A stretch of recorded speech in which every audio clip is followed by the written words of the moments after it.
Welcome back. Ending a relationship can be rough, especially in this tech world. From Netflix to Hulu to Amazon, romantic partners are increasingly sharing accounts and passwords, making for an even messier breakup. Joining us now is online dating expert and former Tinder and Bumble sociologist, Jess Carbino. So, Jess, thanks so much for joining us this morning. Take us through some of these scenarios and the trouble that they can create. Thank you, Maria. Good morning. Happy to be here. Well, I think as couples have their lives more intertwined, especially as cohabitation rates continue to rise in the U.S., we see that couples are really combining not only their rent, their electric bill, but also their Netflix and Hulu passwords, as you mentioned. And I think the real sticky thing is that when couples are dissolving their relationship, they're going through a really stressful time. And the last thing they're thinking about is who has the Netflix password. And given that so many of these costs are really set it and forget it, things that you do on a monthly basis that just come from your credit card bill automatically, it's really not something that people are giving much mind to. And then suddenly after moving out, they really have a hard time figuring out how they want to go about trying to disentangle themselves from something that's theoretically really inconsequential to the larger issues surrounding their breakup. Wow. Yeah, But Jess, Jess, I want to ask you, though, is this, it's Dagan McDowell, is this some manipulative move by the man and or the woman in any relationship as a way of keeping someone's hooks in the other person? Maybe this is a way to manipulate, string somebody along if you're still sharing that Netflix password. Maybe we'll get back together. Is psychologically, is something else going on here? Keep the conversation going. Right. Right? You got to talk about Netflix.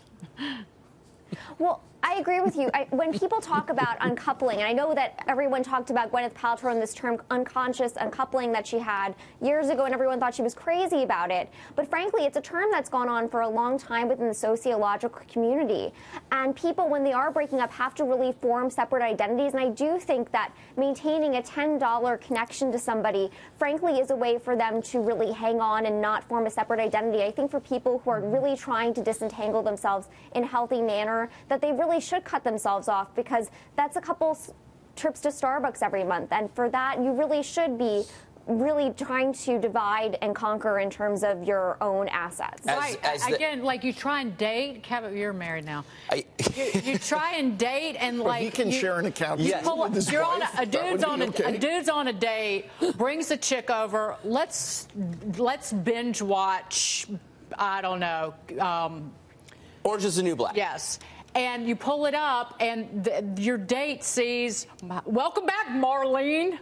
Yeah. And it's like... Well, by the way, you're also, if you broke up, you can see what the other person is watching. So there's that. Well, Jess, can I just take... and you still know what he's watching. Can I take the stance of the hopeless romantic on the panel here and just say, sometimes you're sentimental and you have fond memories of this person and you've completely moved on. But it's not only necessarily, it could be me, it could be my parents who still have and pay for my, let's say sister's ex-boyfriend's cell phone plan. As I'm reading here in the facts, they said that the parents kept they told them their memories of the ex-girlfriend was fond. I mean, isn't this part of what's playing into it, the sentimental aspect of the good times? I'm not buying it. Go ahead, Jess.